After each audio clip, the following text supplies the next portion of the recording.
Imagine a country trying to go to the moon, end racism, fight a war thousands of miles away, and discover the meaning of life, all at the same time, while wearing bell-bottoms and listening to the Beatles.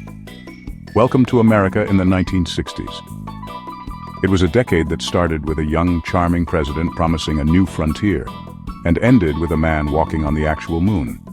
But between those two moments, there were assassinations, riots, acid trips, flower crowns, napalm, electric guitars, and some of the best speeches and worst decisions ever made by a superpower.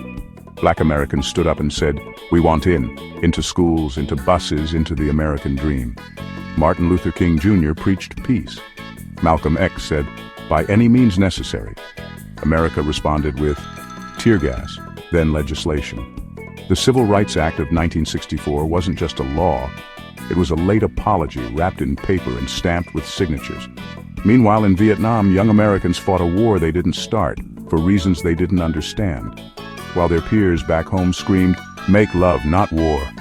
For the first time, war came into living rooms, on TV, and for many the biggest question became, if this is freedom, why does it look like chaos?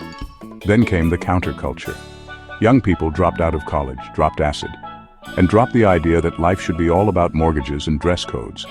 Woodstock wasn't just a music festival, it was a muddy musical middle finger to everything their parents believed in. Yet while America was falling apart on Earth, it was reaching for the stars. Literally.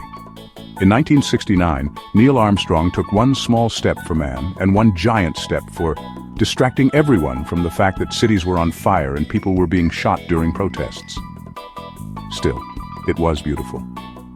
In the middle of madness, the moon reminded us we're capable of wonder. So what was the 1960s? It was a fist raised in protest, a joint passed in rebellion, a bullet silencing hope, a footprint left in dust, not just on the moon, but on the conscience of a generation. It didn't fix America, but it shook it awake. And maybe that's the best any decade can do. Thank you for watching.